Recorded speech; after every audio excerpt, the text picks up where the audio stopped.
Hello, good morning. तो चलिए हम लोग आज का करंट अफेयर करेंगे। ओके, हम लोग डेली 10 करंट अफेयर 10 मिनट में करते हैं। ओके, यहाँ पे आपको एकदम फ्रेश एंड अपडेटेड कंटेंट मिलेगा। और आज 20 दिसंबर है, तो चलिए आज का करंट अफेयर स्टार्ट करते हैं। Mitchell Starc became the most expensive player in the IPL history. तो मिचेल स्टार्क जो है वो आईपीएल हिस्ट्री के सबसे महंगे प्लेयर हो गए हैं, ठीक है। और इनको इन आईपीएल ऑक्शन हो रहा है अभी, जिसमें केकेआर ने मिचेल स्टार्क को 24.75 करोड़ में खरीदा है। इसके अलावा जो इंडियन सबसे महंगे प्लेयर रहे हैं वो हर्षद पटेल रहे हैं, जिन्हें 11.75 करोड़ में पंजाब किंग्स ने खरीदा है। इसके अलावा और हम देख सकते हैं आईपीएल ऑक्शन में जो सबसे महंगे प्लेयर रहे हुए हैं। इससे पहले अब की बार मिचेल स्टार्क है यहाँ पे, ठीक है। इससे पहले पैट कमिंस को 20.5 करोड़ में अब की बार ही खरीदा है सनराइजर्स हैदराबाद ने। और इसके अलावा सेम करन को 2023 में 18.5 करोड़ में खरीदा किया था। बाकी और भी लिस्ट है जो कि आप देख सकते हैं। ओके, चलिए आगे चलते हैं। India's star performer contributing more than 16% of the global growth, IMF. तो आईएमएफ का एक रिपोर्ट आया है, इंटरनेशनल मॉनिटरी फंड जो होता है उसका, जिसने कहा है कि जो इंडिया है वो बेस्ट स्टार परफॉर्मर बन गया है, क्योंकि ये जो है ग्लोबल ग्रोथ में 16% का ग्रो हेल्प करेगा, कंट्रीब्यूट कर रहा है। 60% जो ग्रोथ होगा वो इंडिया की तरफ से होगा। इंडिया जो है एक फास्ट ग्रोइंग इकोनॉमी बन चुका है पूरे वर्ल्ड में। और आईएमएफ का जो प्रोजेक्शन है इंडिया का जीडीपी रेट का 2023-24 के लिए वो 6.3% है, ठीक है। और आईएमएफ जो है उसका एस्टेब्लिशमेंट 1944 में हुआ था ब्रेटन वुड सम्मेलन के द्वारा, ठीक है। चलिए आगे चलते हैं। वसीनी एआई लैंग्वेज ट्रांसलेशन टूल। तो वसीनी जो है वो एक एआई लैंग्वेज ट्रांसलेशन टूल है। इसमें क्या होता है कि मतलब रियल टाइम लैंग्वेज ट्रांसलेट होते रहेगा। अगर आप इधर से बोल रहे हैं तो उधर से लैंग्वेज ट्रांसलेट होके उसका साउंड आते रहेगा, ठीक है।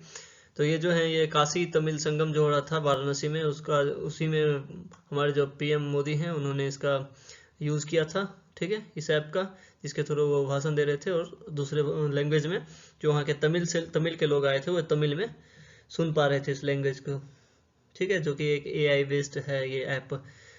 और इसके अलावा जो ये है इसका रूट मतलब ये स्टार्ट हुआ था डिजिटल इंडिया वीक जो गुजरात में 2022 में मनाया गया था, वहाँ पे जहाँ पे नरेंद्र मोदी ने इंट्रोड्यूस किया था digital India वैसिनी।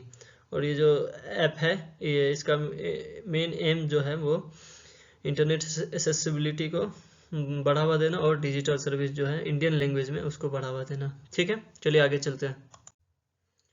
NASA's GUSTO balloon telescope will map part of Milky Way. तो नासा का जो गस्तु बैलून है गस्तु बैलून टेलीस्कोप है वो एक 3D मैप बनाएगा, मिल्की वे का मैप का पार्ट बनाएगा, ठीक है। जो कि 55 दिन जो है अंटार्कटिका के ऊपर फ्लोट करते रहेगा। और इसके द्वारा जो वैज्ञानिक हैं वो पता लगाएंगे कि जो एक इंटरस्टेलर मीडियम जो होता है उसमें उसमें ऑक्सीजन कार्बन डाइऑक्साइड नाइट्रोजन है या नहीं, ठीक है। इंटरस्टेलर मीडियम जो होता है वो एक डिफ्यूज गैस जहाँ पे रहता है, डिफ्यूज गैस और डस्ट जहाँ पे रहता है, जो कि बाद में एक स्टार बनने का जिसमें संभावना रहता है। तो उसमें पता लगाएगा कि ये सब गैस जो है मौजूद है या नहीं है।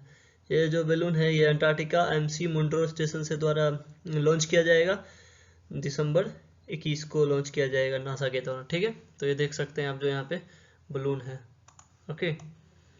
चलिए आगे चलते। इंडियाज रिचेस्ट वुमेन नेटवर्थ रोज मोर देन मुकेश अंबानी गौतम अदानी। तो इंडिया की जो रिचेस्ट वुमेन है सावित्री जिंदल, उनका जो नेटवर्थ है वो गौतम अदानी और मुकेश अंबानी से भी ज़्यादा ग्रो किया है। यहाँ पे देख सकते हैं आप सावित्री जिंदल का फोटो, ठीक है। ये जो है इंडिया की सबसे रिचेस्ट वुमेन है और इंडिया की फिफ्थ सबसे वेल्दिएस्ट इंडियन बन गई हैं, ठीक है। और इनका जो नेटवर्थ है वो 9.6 बिलियन का ग्रो किया है इस ईयर, ठीक है।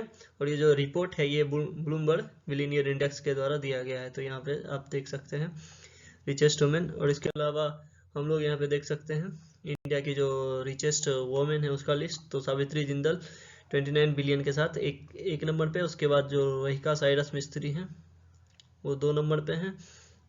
रेखा झुनझुनवाला 3rd नंबर पे हैं, ओके। बाकी आप देख सकते हैं। चलिए आगे चलते हैं।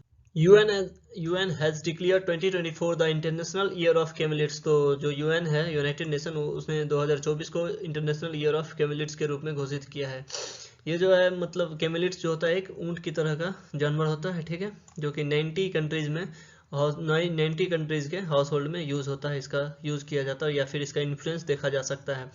और ये जो डाटा दिया गया है मतलब फूड एंड एग्रीकल्चर ऑर्गेनाइजेशन के द्वारा दिया गया ये डाटा। और इसके अलावा जो कैमेलिड्स होता है वो इम्पोर्टेंट रोल प्ले करता है सस्टेनेबल डेवलपमेंट गोल में, ऐसा यूनाइटेड नेशन के द्वारा कहा गया है, ठीक है। इसके अलावा जो इसका जो इसको और हम यूज़ करते हैं, इसका जो बाल रहता है उसको हम लोग ऊल के रूप में यूज़ करते हैं इसके फाइबर को, और ये बहुत सारे देश में ट्रांसपोर्टेशन के रूप में भी यूज़ किया जाता है। तो 2024 को इंटरनेशनल ईयर ऑफ कैमेलिड्स के रूप में घोषित किया गया। ओके, चलिए आगे चलते हैं। India inks MOU with ADB for 37 billion Japanese yen loan for Delhi Meerut regional rapid transit system corridor. तो जो दिल्ली का जो Delhi Meerut regional rapid transit system है उसको आगे बढ़ाने के लिए जो इंडिया है वो ADB से 37 बिलियन जापानीज लोन लिया है, जो कि मदद करेगा इसको, ये जो अपना RRTS है कॉरिडोर, इसको डेवलप करने में। इससे पहले भी इंडिया ADB से 1049 मिलियन का लोन ले चुका है इसी काम के लिए, ठीक है। तो ये RRTS है जो कि दिल्ली मेरठ को रेलवे कनेक्टिविटी के द्वारा जोड़ेगा। Former bureaucrats Poonam Khetrapal Singh honoured with Bhutanese king.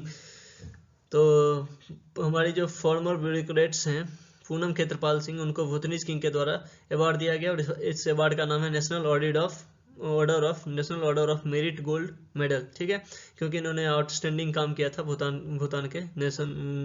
में बहुत अपना कंट्रीब्यूशन दिया था इन्होंने। और ये जो हैं ये एक रिटायर्ड IAS ऑफिसर हैं पंजाब कैडेट से 1975 बैच के, और ये रीजनल डायरेक्टर भी रह चुके हैं WHO साउथ ईस्ट एशिया के। ओके, और ये जो अवार्ड दिया गया है 116वां नेशनल डे सेलिब्रेशन भूटान का जो मनाया जा रहा था वहीं पे दिया गया है, और ये किंग के द्वारा दिया गया जिनका नाम है जिग्मे केसर नमगेल वांगचुक।